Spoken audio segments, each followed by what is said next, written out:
रिमझिम बारिश की ठंडी फुहारें पूरे गांव को भिगो रही थी। चारों ओर भीगी हुई मिट्टी की सौंधी सौंधी खुशबू फैली हुई थी। सड़क किनारे एक छोटे से ठेले पर कढ़ाई में तेल खौल रहा था। उसमें सुनहरे पकोड़े छन रहे थे और उनकी खुशबू दूर दूर तक फैल रही थी। उसी ठेले के पीछे एक मेहनती औरत मुस्कुराते हुए पूरे उत्साह से आवाज लगा रही थी, आओ भैया आओ, रिमझिम बारिश में गर्मा गर्म पनीर के, प्याज के और पालक मेथी के स्वादिष्ट पकौड़ों का आनंद उठाओ। चटाकेदार धनिया, पुदीने और अनारदाने की चटनी के साथ और साथ में गर्मा गर्म अदरक इलायची की चाय पीकर मस्त हो जाओ। उसकी आवाज सुनते ही राह चलते लोग उसके ठेले की ओर खींचे चले आते। कोई गर्मा गर्म पकौड़े खाता तो कोई कुल्हड़ में भरी चाय की चुस्की लेकर बारिश का आनंद उठाता। पूरे गांव में उसके पकौड़ों की खुशबू और स्वाद की चर्चा होती थी। वह औरत केवल स्वादिष्ट पकौड़े ही नहीं बनाती थी, बल्कि अपनी ईमानदारी के लिए भी जानी जाती थी। वह कभी बासी सामान नहीं बेचती थी। हर सुबह ताजा सब्जियां खरीदती, अपने हाथों से मसाले तैयार करती और विशेष धनिया, पुदीना तथा अनारदाने की चटनी बनाती। उसके चेहरे पर हमेशा मुस्कान रहती और ग्राहकों के प्रति सम्मान उसके व्यवहार की सबसे बड़ी पहचान थी। लेकिन गांव का सरपंच और उसके कुछ साथी उसकी इस मेहनत का फायदा उठाते थे। वे लगभग हर शाम उसके ठेले पर आते, पेट भरकर पकोड़े और चाय पीते और बिना पैसे दिए चले जाते। वर्षों तक यह सिलसिला चलता रहा। गरीब औरत कई बार अपने मन का दर्द दबा लेती, क्योंकि उसे डर था कि यदि उसने विरोध किया तो उसका रोजगार छीन लिया जाएगा। धीरे धीरे मुफ्त में खिलाते खिलाते उस पर आर्थिक बोझ बढ़ने लगा। एक दिन उसने साहस करके अपनी मेहनत के पैसों की मांग कर दी। उसने मन में निश्चय कर लिया कि अब अन्याय सहना बंद करेगी। उसे लगा कि यदि उसकी मेहनत की कमाई नहीं मिलेगी तो वह पूरे गांव के सामने सच्चाई रख देगी।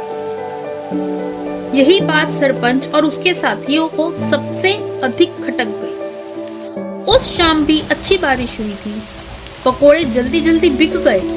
औरत अपना ठेला ढकेलते हुए घर पहुंची। उसने ठेला घर के बाहर खड़ा किया और अगले दिन के लिए बेसन, तेल, सब्जियां और चाय का सामान खरीदने बाजार की ओर निकल पड़ी। रास्ते में सरपंच ने उसे देख लिया। उसने अपने साथियों के साथ मिलकर एक खतरनाक योजना बनाई। उन्हें डर था कि यदि यह औरत गांव वालों के सामने सच बोल देगी तो उनकी इज्जत मिट्टी में मिल जाएगी। इसलिए उन्होंने उसी रात उसे हमेशा के लिए रास्ते से हटाने का निर्णय लिया। रात बहुत गहरी हो चुकी थी।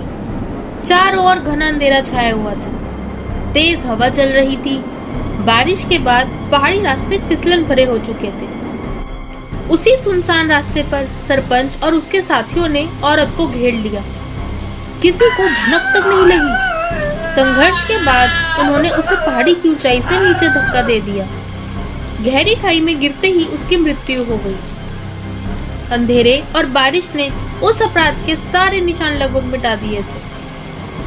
अगली सुबह गांव वाले हमेशा की तरह उसके ठेले का इंतजार करते रहे, लेकिन न ठेला आया, न पकोड़े की खुशबू और न ही उसकी मधुर आवाज सुनाई दी। लोगों ने सोचा कि वह शायद बीमार हो गई होगी। बहुत दिन बीत गए। किसी को समझ नहीं आया कि वह अचानक कहाँ गायब हो गई। समय बीतता गया। कुछ महीनों बाद गांव में एक नया आदमी रहने आया। संयोग से उसने वही मकान किराए पर लिया जहां कभी वह औरत रहती थी। कुछ दिनों बाद उसने अब वही पुराना ठेला भी खरीद लिया और उसी स्थान पर शाम के समय पकोड़े और चाय बेचने लगा। गांव वाले खुश हो गए। उन्हें लगा कि पुराने दिनों की याद फिर लौट आई। लेकिन जल्द ही अजीब घटनाएं शुरू होने लगी। लोग उसके ठेले के पास खड़े होकर प्लेट में पकोड़े लेकर जैसे ही खाने लगते, अचानक एक दो पकोड़े रहस्यमय ढंग से गायब हो जाते। किसी को समझ नहीं आ रहा था कि ऐसा क्यों हो रहा है। कई लोगों को ठेले के पास असामान्य ठंड महसूस होती, जबकि गर्म तेल की कढ़ाई के सामने खड़े होने के बावजूद उनके शरीर में सिहरन दौड़ जाती। कुछ लोगों ने इसे भ्रम समझा, लेकिन जब यह घटना बार बार अलग अलग लोगों के साथ होने लगी तो पूरे गांव में चर्चा फैल गई। हर कोई कहने लगा कि उस ठेले पर कुछ अनहोनी है। धीरे धीरे लोग वहां जाने से डरने लगे। एक दिन गांव के मंदिर में रहने वाले एक संत महात्मा तक यह बात पहुंची। उन्होंने स्वयं सच्चाई जानने का निश्चय किया। शाम को वे उसी ठेले पर पहुंचे। उन्होंने भी पकोड़े खरीदे। कुछ ही क्षण बाद उनकी प्लेट से भी पकोड़े रहस्यमय ढंग से गायब हो गए। महात्मा जी ने ध्यान लगाया। उन्हें उस स्थान पर गहरी बेचैनी और अधूरी पीड़ा का आभास हुआ। उन्हें लगा कि इस जगह कोई ऐसी आत्मा है जिसे न्याय नहीं मिला है। उस रात महात्मा जी अकेले उस स्थान पर पहुंचे। चारों ओर सन्नाटा छाया हुआ था। हल्की बारिश हो रही थी।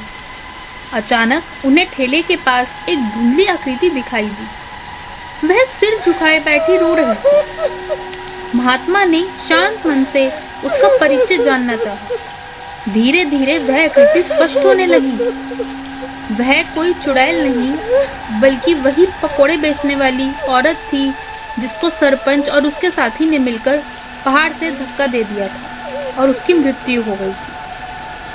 उसकी पीड़ा उसके चेहरे पर साफ दिखाई दे रही थी। उसने अपने साथ पूरी घटना जो हुई थी उसका संकेत दिया। उसने बताया कि किस प्रकार लालच और सत्ता के अहंकार ने उसकी मेहनत की कमाई छीन ली और अंत में उसकी जान भी ले ली। वह केवल इसलिए उस ठेले के पास भटक रही थी क्योंकि उसकी अंतिम इच्छा थी कि उसकी मेहनत और उसके साथ हुए अन्याय का सच दुनिया के सामने आए। अपनी व्यथा प्रकट करने के बाद वह आकृति धीरे धीरे अंधेरे में विलीन हो गई। अगली सुबह संत महात्मा ने पूरे गांव की सभा बुलाई। उन्होंने किसी चमत्कार की बात कहकर लोगों से अंधविश्वास फैलाने को नहीं कहा। इसकी बजाय उन्होंने गांव वालों से आग्रह किया कि इस गुमशुदगी की गंभीरता से जांच की जाए। उनकी बात सुनकर कई पुराने लोग आगे आए। किसी ने बताया कि उस रात उसने सरपंच और उसके साथियों को उसी दिशा में जाते देखा था, और किसी ने याद किया कि औरत ने कुछ दिन पहले अपने मेहनत के पैसों की बात की। कुछ लोगों ने यह भी बताया कि घटना वाली रात सरपंच के कपड़ों पर कीचड़ और खरोंचे थे। जब सभी बातें एक साथ जुड़ने लगी तो पूरे गांव को शक होने लगा। सभा में सरपंच और उसके साथियों से कठोरता से प्रश्न किए गए। लगातार सामने आते तथ्यों, लोगों की गवाही और बढ़ते दबाव के बीच उनका आत्मविश्वास टूटने लगा। अंत वे अपने अपराध का बोझ अधिक देर तक नहीं छिपा सके। उन्होंने स्वीकार कर लिया कि उन्होंने लालच और अपनी बदनामी के डर में आकर उस मेहनती औरत की हत्या की थी। पूरे गांव में सन्नाटा छा गया। जिस व्यक्ति को लोग न्याय का रक्षक समझते थे वही सबसे बड़ा अपराधी निकला। गांव वालों ने तुरंत प्रशासन को सूचना दी। जांच हुई। पहाड़ी क्षेत्र से साक्ष्य जुटाए गए और कानून के अनुसार सरपंच तथा उसके साथियों को गिरफ्तार कर लिया गया। उन्हें अपने अपराध की उचित सजा भी मिली। कुछ समय बाद उसी स्थान पर गांव वालों ने उस मेहनती औरत की याद में एक छोटा सा स्मारक बनवाया। हर बरसात में लोग वहां फूल चढ़ाते और उसकी ईमानदारी को याद करते। धीरे धीरे यह विश्वास फैल गया कि जब न्याय हो गया तब उसकी बेचैन आत्मा को भी शांति मिल गई। उसके बाद उस ठेले पर कभी कोई रहस्यमय घटना नहीं हुई।